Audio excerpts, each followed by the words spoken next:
Hello, welcome to tonight's Artist and Artist Lecture. I'm Kelly Kivlin, I'm Associate Curator here at DIA, and it's really my pleasure to end our fall season with Teresita Fernández on Robert Smithson. It's our second Smithson talk of the fall, but what I love about this series is that each talk is singular and different, and I'm sure tonight will be very much in line with that theory.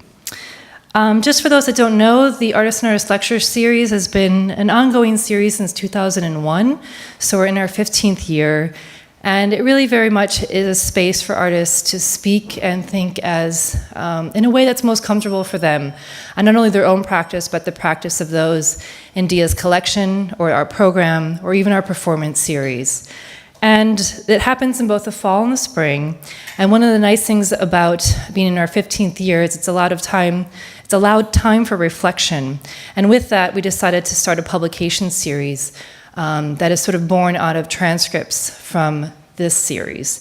So our first book is going to be on Hannah Darbovin, and that book will be published in the next few months. And I think it's a collection of four artist voices from the series that have spoken on Hannah Darbovin throughout the last 15 years.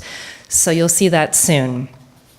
I also want to thank the New York City Department of Cultural Affairs for their continued support of this series, and also for Brooklyn Brewery for the cold beverages.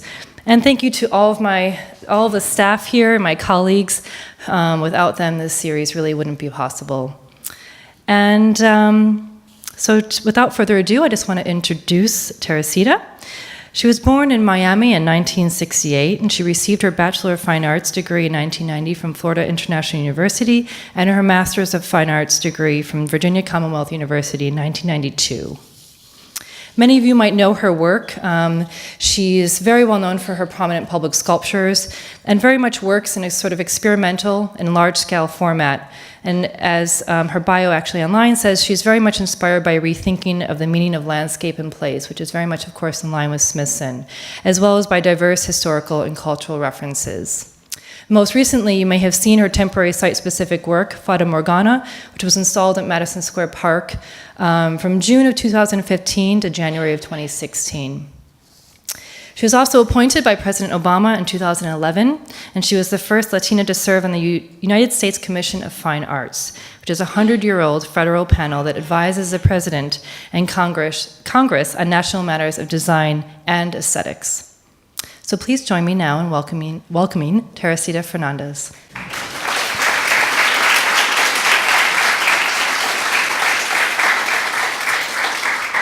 Thank you for the introduction, Kelly. And I'm delighted to be here tonight. It seems cathartic to get out this week.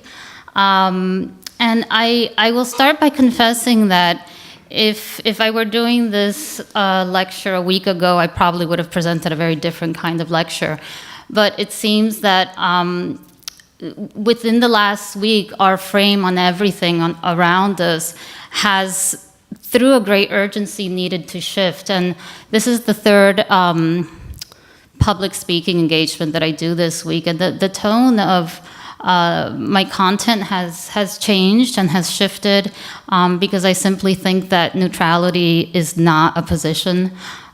So Smithson is an artist that I've long admired, and I wanted to somehow use this moment to find a way of framing Smithson's work in a way that could kind of amplify some of the things that we're all feeling now, and from a kind of biographical point of view, because I'm not a scholar of Smithson, so I thought what I could be most effective in providing is, a slightly different lens.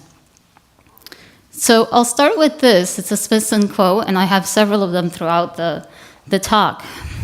History is a facsimile of events held together by finally biographical information. Sorry.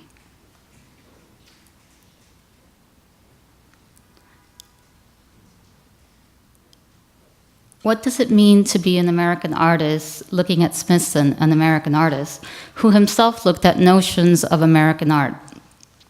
What does it mean to play with the idea of blindness and visibility as a metaphor for an entire omission of people of color in what we think of as American history and American art?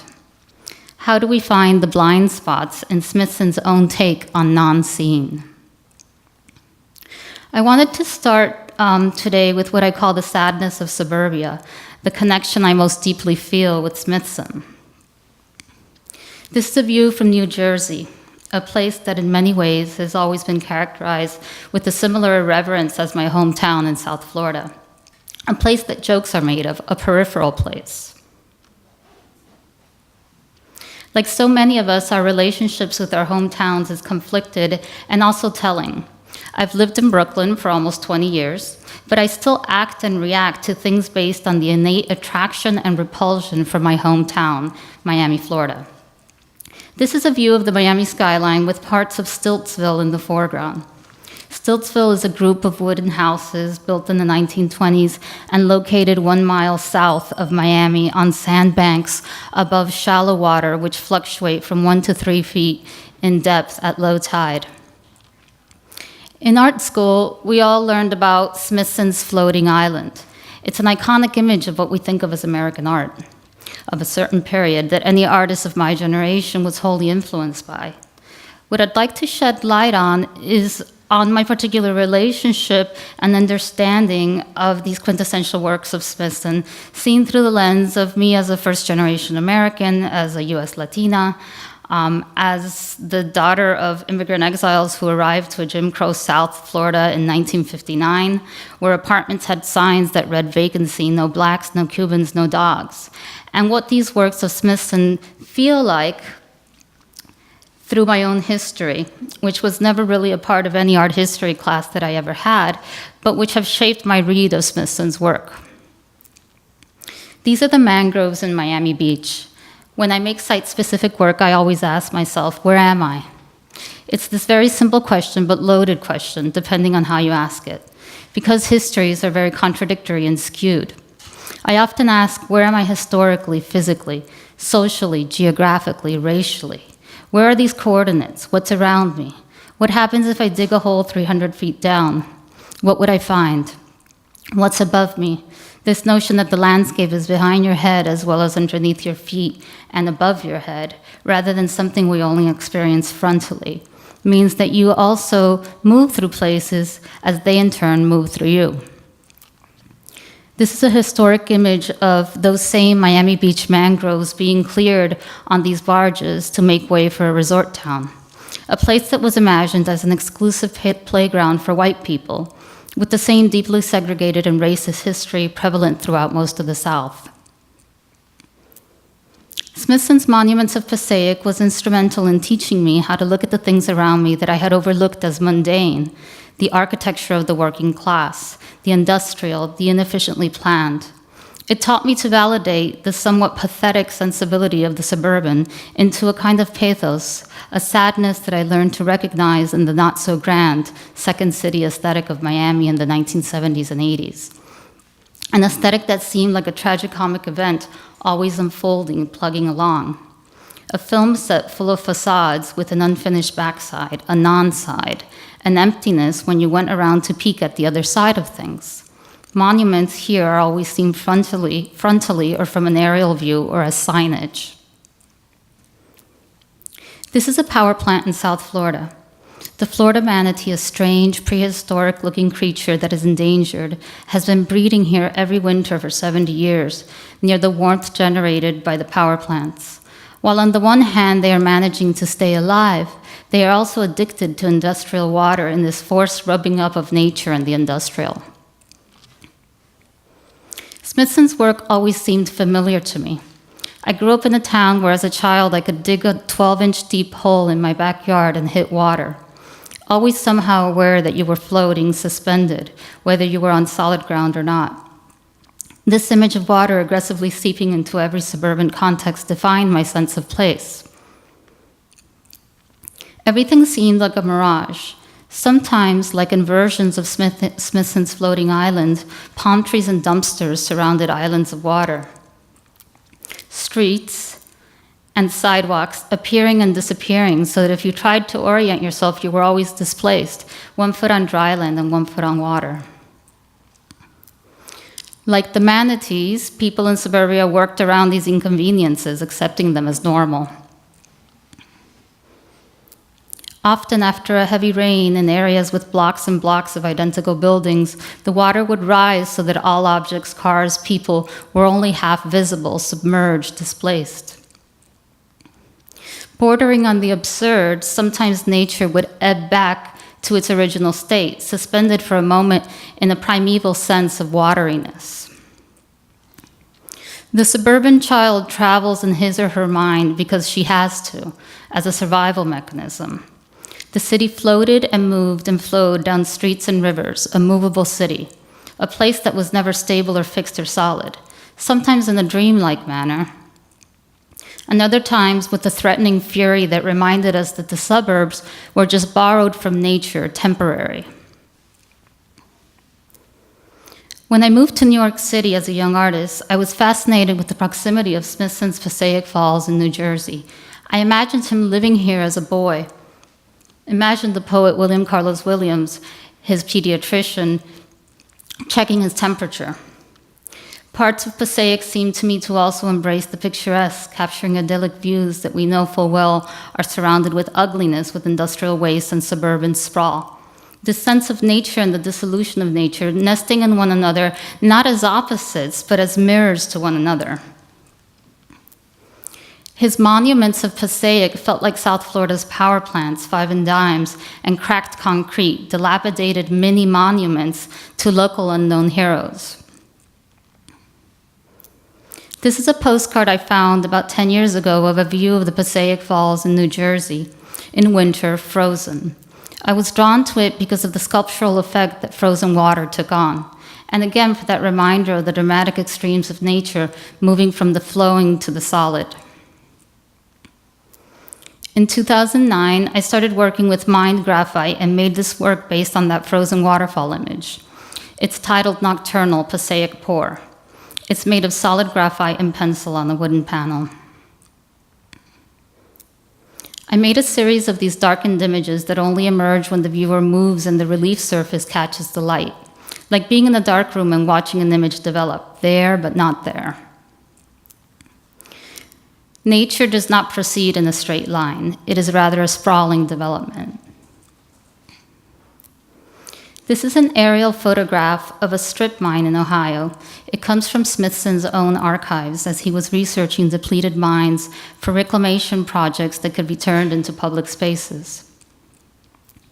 Its lines are not unlike those of the highway in New Jersey. And this is Smithson's Asphalt on Eroded Cliff from 1969, which explores this tributary idea present in so much of his work. As in nature, growth follows the easiest and most efficient pattern. This is an aerial view of the Florida Everglades, a national park of swampland also called the River of Grass. Alligator Alley, a long straight line, is a highway and drainage canal that cuts through Florida and the Everglades. It opened to traffic in 1968 to make room for an expanding South Florida. It was given the name Alligator Alley by the American Automobile Association because they believed it would be useless to cars, merely an alley for alligators. As alligators often frequent the waterways beside the road, and occasionally the road itself, the nickname has developed a somewhat literal meaning. On land largely inhabited by indigenous people, Alligator Alley was built from both ends towards the middle.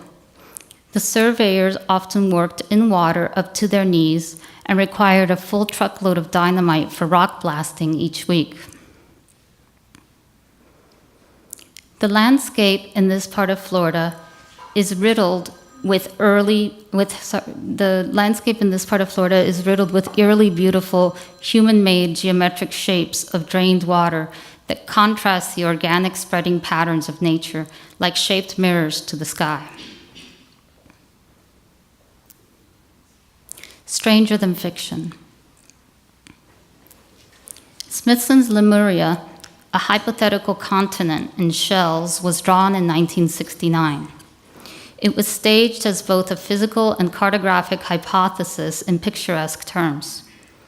The map's counterpart was constructed in Sanibel Island, Florida, with seashells from the area.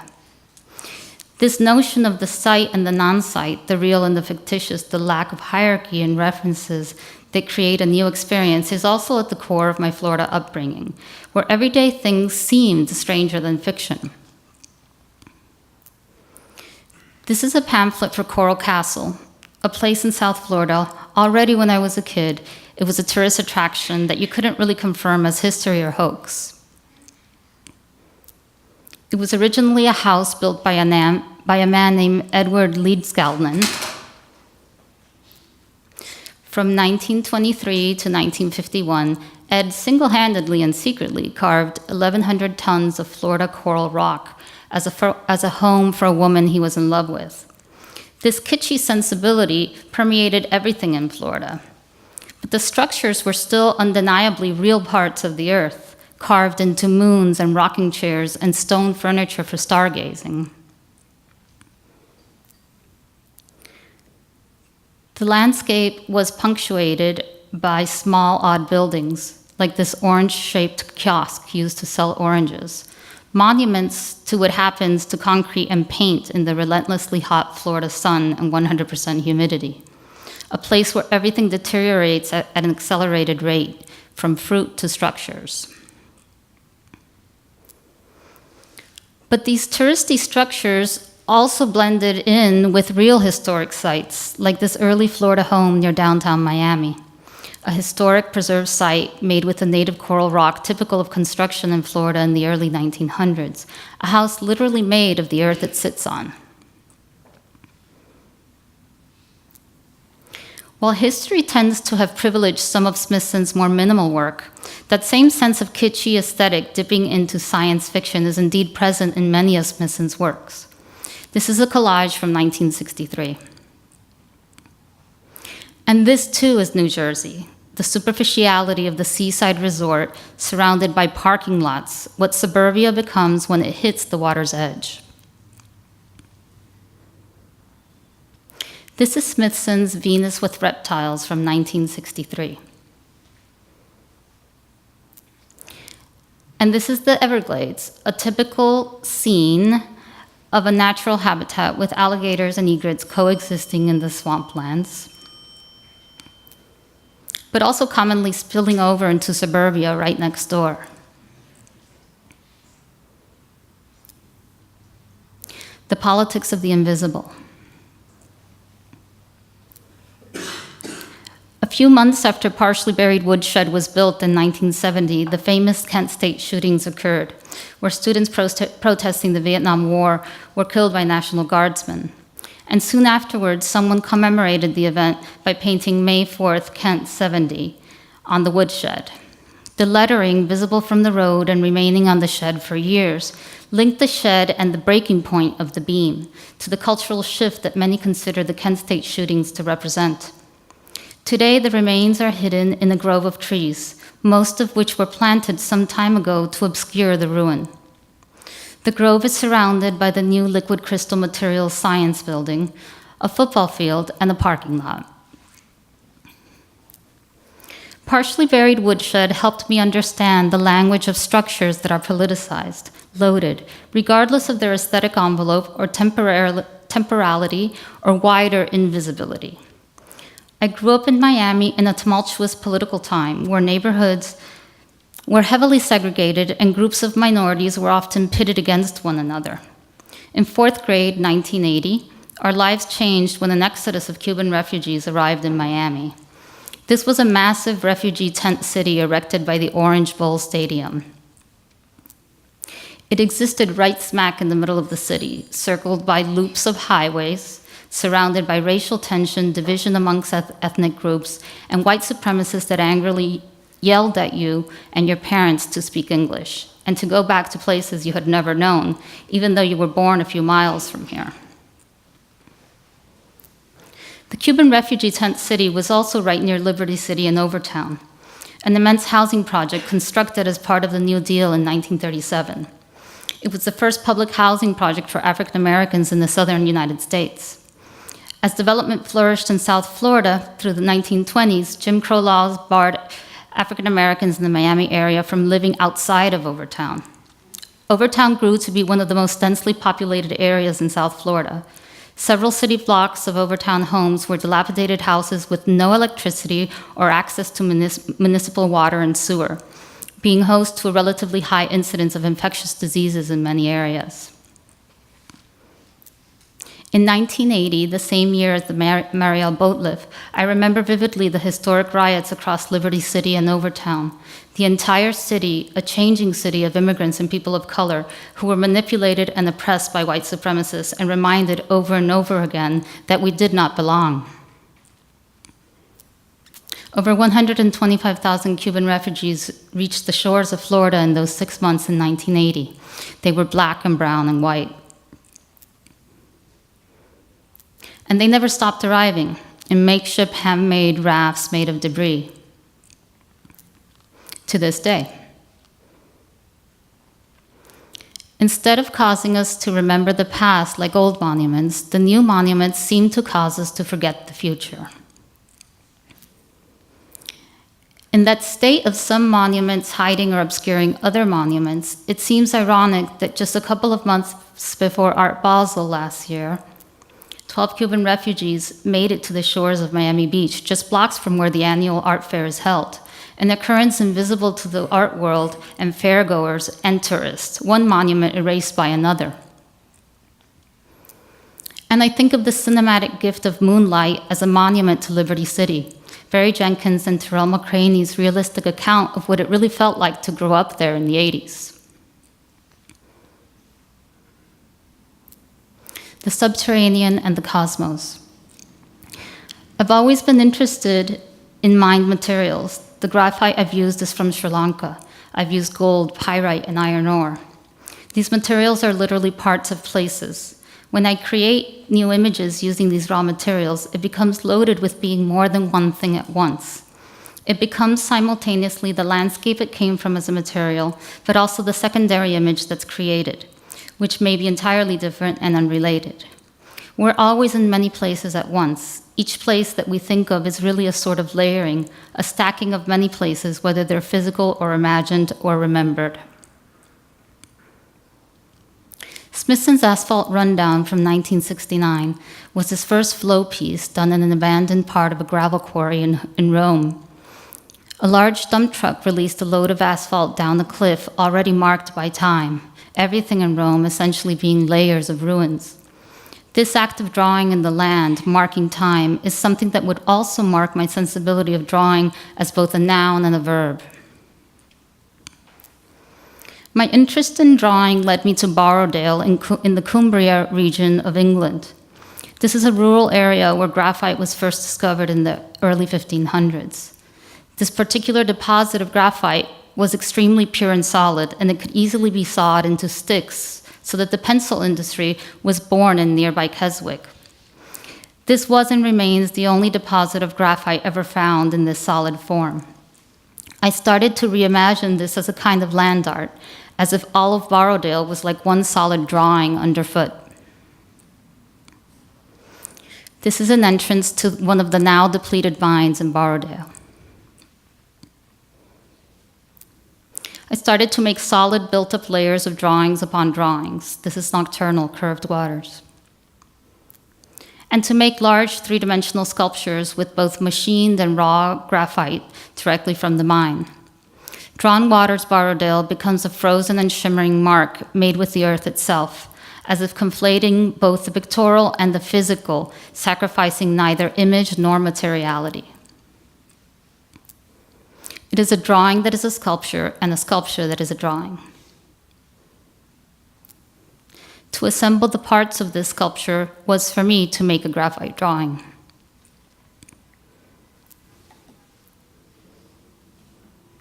I've also used it to create large room-size installations.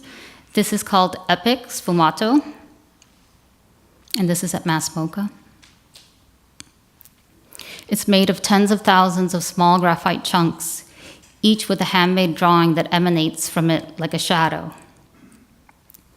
It is both the act of drawing and finished drawing and geological fact. These are the Huangshan Mountains outside of Shanghai, an iconic site in the Chinese imagination. From the Tang Dynasty to the end of the Qing Dynasty, over 20,000 poems were written about Huangshan. I made a work. The idea stemmed from a topography of the Yellow Mountains flipped upside down to occupy the place above the viewer's head. It was made of tens of thousands of pieces of mined pyrite and deals with the connection between the subterranean and the cosmos, what is above and what's below. The finished piece looked like this, and here's a detail from underneath. This is a conceptually related piece called Ink Sky. Ink Sky is made with countless chunks of galena, otherwise known as iron ore. This particular galena comes from Idaho. The cinematic. This is Smithson's Toward the Development of a Cinematic Cavern, or the Moviegoer as Spelunker, 1971. And I quote Smithson, "Time is compressed or stopped inside the movie house. And this in turn provides the viewer with an entropic condition. To spend time in a movie house is to make a hole in one's life." This is a work titled Ink Mirror. It was partially inspired by this early 19th century painting device called a Claude glass. A Claude glass was a postcard-sized, slightly convex piece of obsidian or black glass used by landscape painters who wanted to paint like the French Baroque painter Claude Lorrain. Painters would turn their backs to the scene they wanted to paint and hold the Claude glass to the scene. The black glass, not a true reflection, would just show the brightest highlights and the darkest areas, much like a high-contrast Photoshop filter we would use today. I was fascinated by the idea of turning your back to something in order to see it better, and blindness is a recurring theme in my work.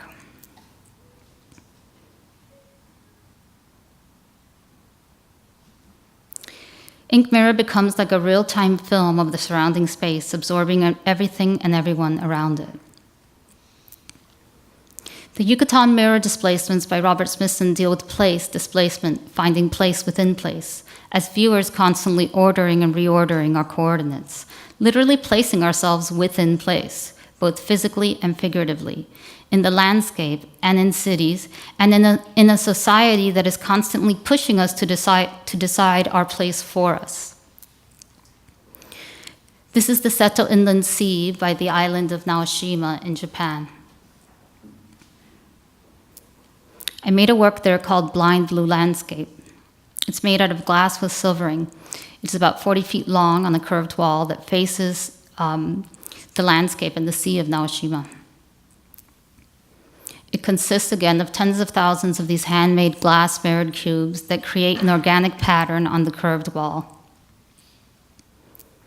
Each tiny mirror functions like a miniature landscape painting of the world outside.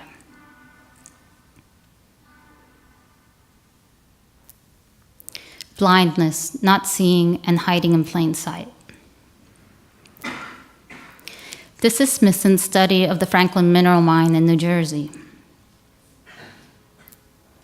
I used to have a cabin on a lake near the Franklin mineral mine, in the area where Smithson spent so much time. This is the place where I reread all of his writing.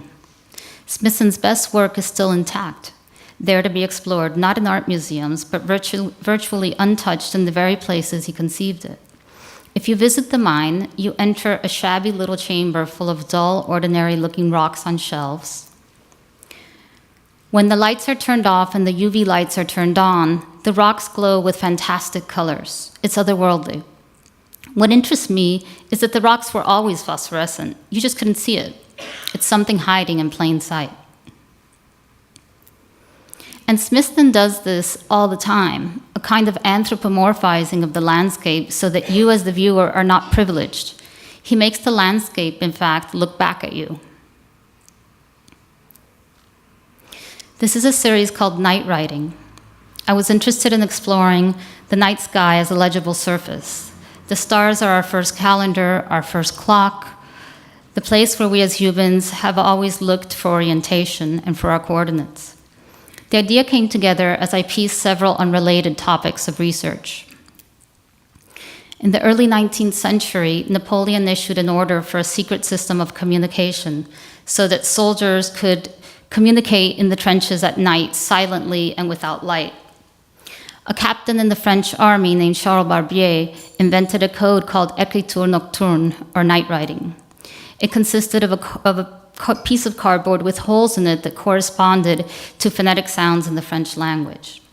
Needless to say, it was completely inefficient and it never worked. A few years later, he gave a lecture at the National Institute of the Blind in Paris, and a teenager named Louis Braille noticed and perfected the system by simplifying it and making it so that each cipher could fit on the tip of a finger. I was interested in this connection between the tactile and the visual. My interest in blindness is less about the physical eye and more about the idea of not seeing. You can rephrase blindness in terms of the varieties of not seeing: shadows, darkness, inaccessibility, denial, cloaking, peeking, squinting, hiding, camouflaging. These too are degrees of blindness, though less specific to the physicality of the eye and more inextricably linked to thinking, dreaming, and imagining, making visual constructions in our mind's eye.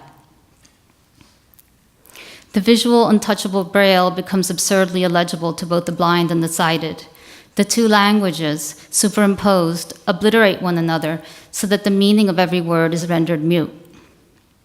Words become invisible, the ephemeral text hiding. The pulp paper it's made on has the constellation Braille pattern blown out as holes, and there's a mirror that backs the entire piece, so that each hole actually looks back at you, creating this animated surface that you can see yourself in as well. This is Smithson's A Heap of Language. It is both an artwork and a mission statement, meshing the artist's preoccupation with the physical presence of sculpture and the meaning behind language. Objects in the park suggest static repose rather than any ongoing dialectic. Parks are finished landscapes for finished art. This is a public sculpture I made last year in Madison Square Park in New York City titled Fata Morgana. Instead of placing it in the middle of the oval, it covered all the active walkways in the park. A Fata Morgana is a kind of superior mirage. If you look at images of real Fata Morgana in nature, they appear as these horizontal bands of images that stack up on top of one another vertically over the horizon. I wanted to make a landscape sculpture on a grand scale that would distort its surroundings, a kind of abstraction of the landscape, the park, and the city, including passerby below it, the change of seasons, flowers, leaves turning, etc. Over 50,000 people a day walk through this park.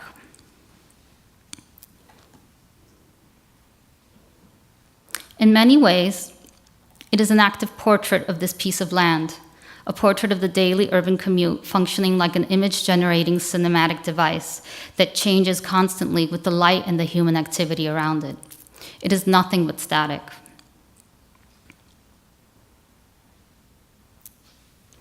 I also created several public performances that took place under Fata Morgana. This is one I did with a friend who is a scholar of Afro-Cuban culture. She recreated Dia de Reyes, which in colonial times in Cuba was the only day that enslaved Africans could perform their music and dances in public space. The piece doubled the presence of its performers and the public and questioned the mutable nature of visibility and who exactly constitutes the public. In Fata Morgana, there's this use of the mirror, of this reflective, high-polished surface that forces viewers to look at themselves. That quiet sort of internal act of self-reflection is, I believe, a really political state. Before we express what we believe, before we outwardly project what's inside, we first have to process it in this very subjective, internalized way. And that place, that moment, is loaded with the essence of what we actually believe. This is a work titled Viñales, Reclining Nude, from last year. It's actually in the back room of Lehman Maupin right now. It was inspired by the Viñales Valley in Cuba, a very surreal-looking landscape, the oldest part of the island that rises out of the ocean first. It has this underwater quality to it, and it's surrounded by mogotes, unique land formations that crop out of the land. There's also an elaborate cave system here. The piece is made with these pieces of malachite from the Democratic Republic of Congo that bear an uncanny resemblance to the karstic landscape of Viñales. I went inside of these rocks using CAT scans, becoming small and moving around the inside of the rocks, which looked on the inside exactly like the bigger landscape outside, the miniature formations created by the same forces of nature. Those views I took inside the malachite were blown up into these large cavernous views made of glazed ceramic pieces.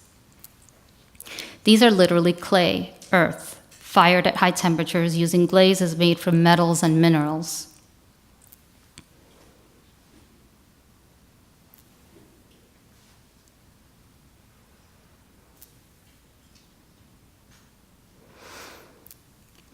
There were also a series of drawings titled Viñales Cervix that were like shaped camera lenses looking out to the landscape from the mouth of the caves.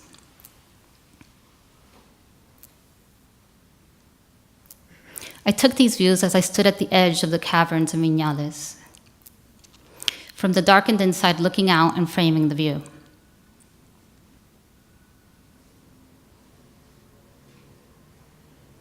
The American landscape. Smithson made Spiral Jetty in 1970. This monumental earthwork was inspired in part when Smithson saw the Great Serpent Mound, a prehistoric effigy mound on the plateau of the Serpent Mound crater along Ohio Brush Creek in Adams County, Ohio.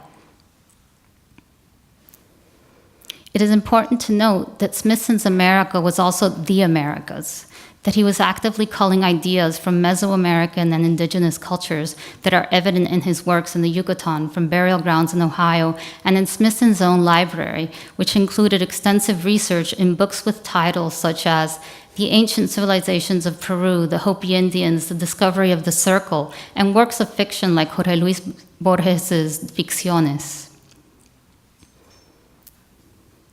This is the Miami Circle, an archaeological site found in downtown Miami in 1998, right near the Paris Art Museum. It is the only known evidence of a prehistoric permanent structure cut into bedrock in the eastern United States. It is believed to have been the location of a structure built by the Cuesta Indians in what was possibly their capital between 1700 and 2000 years ago. I'm looking at a place, not just as physical place, but as imagined place, really thinking about places and landscapes as the history of human beings rather than as these static sites. A landscape from one century to the next can look completely different, certainly if it's near urban environments. And for the most part, many aspects of the history of a physical site or a people can remain completely invisible to a present-day viewer. As art students of color, we learned the canon of the dominant culture before our own, needing to teach ourselves how to fill in the blanks of how our own histories can be made visible.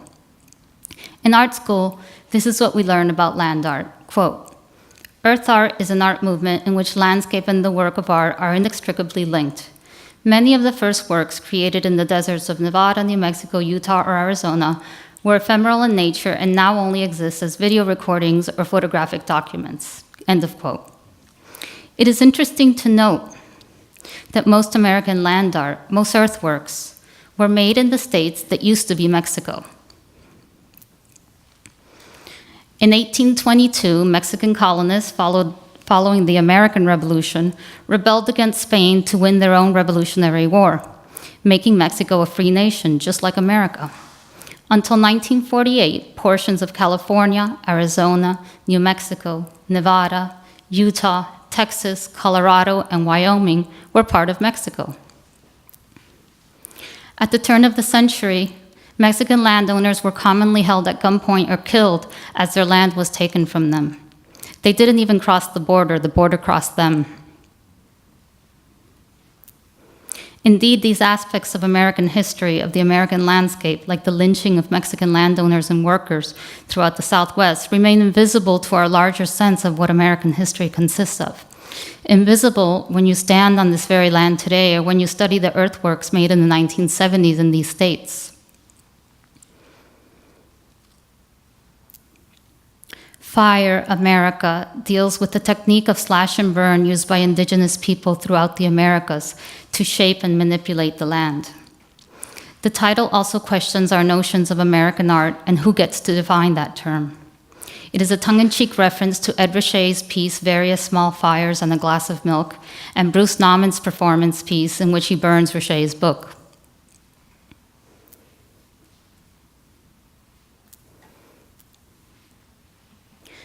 Contrary to popular belief and warped historical perceptions, the New World was not a wilderness at the time of European contact, but rather an environment that indigenous people had altered to their benefit for thousands of years, using fire in sophisticated, deliberate ways. So with this piece, I was trying to revise our notion of what is the American landscape and who gets to define it. Glazed clay earth is baked at a high temperature fire to create rich, vitreous, saturated colors and a sense of night. Darkness and light that becomes physical, material, tactile, as well as metaphorical. Charred landscape America. This piece was comprised of built-up dimensional layers of lumped charred charcoal that seamlessly diffuse into a smoky drawing. The installation travels and dissolves over the white gallery walls. The end effect brings to mind the light and shadow chiaroscuro technique in old master sketches. Again, the piece is both image and the physical material object of a burnt landscape. What I'm trying to do is conceptual, but also deals with materiality, culture, historical references, ephemeral image making, and the histories of people. I'm creating conceptual landscapes with the raw material from a real landscape, the visual idea of landscape completely fused with the physical materiality of the land itself. And that's different from 70s land art, which actually shapes the land. And it's different than landscape painting, which focuses on the picturesque image. And it's different than landscape architecture, which deals more with design elements. If you take aspects of all of those things and you merge them, it exists in a weird place that's slow, like a very slow sculpture. Something that is not exactly the land growing, not exactly a still image, not exactly a designed form, not exactly anthropology or archaeology or geology, but rather the unlikely intersection of all of those modes. Thank you.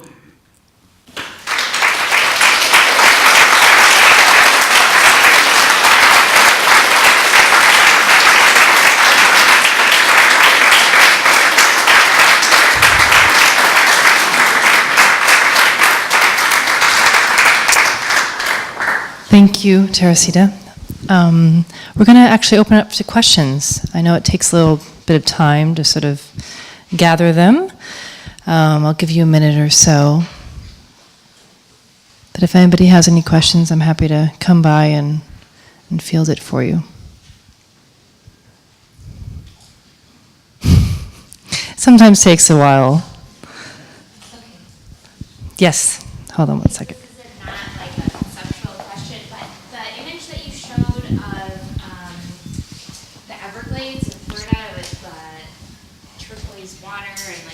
Sort of a mirage. What is that picture? Like, it's beautiful. I want to look it up.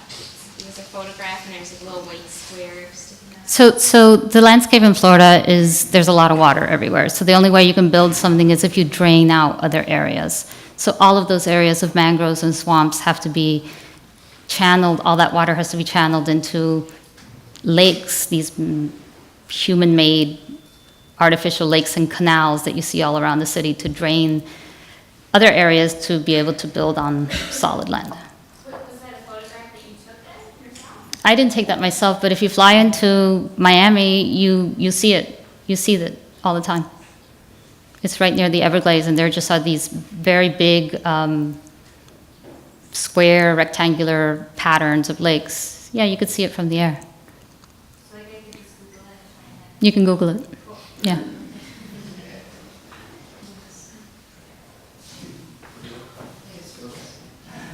Saw your exhibition at Mass MoCA. It's wonderful. Is it still up?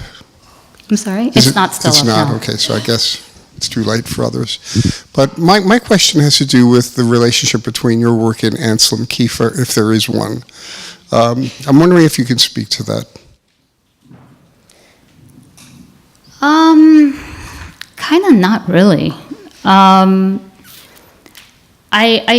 like some of Kiefer's work, but I've always thought that Kiefer's work is about a kind of exuberance and masculinity and sort of baroqueness that I've not personally related to. I respect his work, I just don't feel like it's a huge influence on me in ways other than learning about him in school and seeing lots of his work.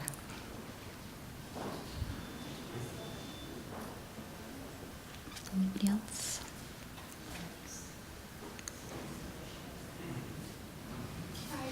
Hi. It seems like so much of your work has to do with the body in space and identity within space and finding oneself within space. And I was wondering if you could kind of speak about how, in counterpoint to that, your work has so much of an absence of the body, and kind of how maybe the absence of the body might implicate the viewer of your work as kind of being that body within space. Mm-hmm. That's a really good question. So I actually think of all my work as being very figurative, even though my work would never get categorized as figurative. It absolutely has to do with the ambulatory viewer and with sort of unraveling and understanding spaces by moving through them. So in many ways, you are that figure. And it has a lot to do with a sort of usurping, let's say, of traditional notions of the figure in the landscape, which we're used to thinking of in a kind of landscape, in the landscape painting tradition, but which, if you sort of look at from many different ways, can be applied to all kinds of things. So you are that viewer, you know, and I think of viewers more like readers. So I don't think there's a kind of universal viewer, like, you know, the roving eyeball that's like everybody. I'm very interested in the specificity of the viewer, and I think of the viewer more as a reader who's constructing images, very much in the same way that when you read a book, the way you construct scenes and characters is very different than the way I would do it. So I'm interested in that kind of intimacy of the viewer projecting themselves onto the landscape, but also entering a very intimate relationship with themselves, their own subjective thinking, and, you know, the work as a kind of catalyst for that state. Okay, maybe one more question, if anybody has any. We have one way over here, and I think that's very appropriate. You're listening, of course. Thanks so much for sharing with us. I was wondering, sort of in that same vein, how you balance in your own process your work seems so visceral to me, and I've seen your installation at Mass MoCA and had sort of an immediate response to it, and now hearing kind of your more analytical process and research, I'm wondering how you balance those two things, and like how, because the work it's not didactic in any way, and I'm wondering, you know, how you stay in that space of both making it really, you know, tangible and alluring, but also with commentary and with concept. And Mm-hmm. Well, thank you for the compliment, because I never want to make didactic work. But so, you know, your question, it's a great question, but it's a question that points to how we are always pushed or trained to choose one thing over the other. Like, it's either got to be political or beautiful, or it's got to be rigorous or superficial, or, you know, light or heavy. And so I don't see the world that way. I'm actually really interested in the confluence of all of those things, because I think of, for example, beauty and social justice as going hand in hand. I don't think of them as opposites. I don't think of the intellectual as being separate from the tactile. I went to an art school where we made things, and I have a great love of materials and of actually making things, from finding them in a research sort of mode to actually working with them. And so for me, they're not separate things. They're actually really important aspects of one another.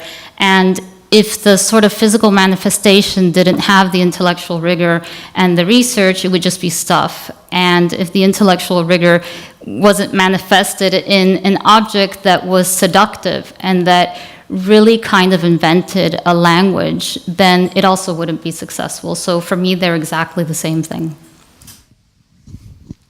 Well, thank you again, Teresita, for sharing not only your work, but also your thoughts on Smithson. My pleasure. Thank you. Yeah, it was a really, really wonderful lecture. Thank you.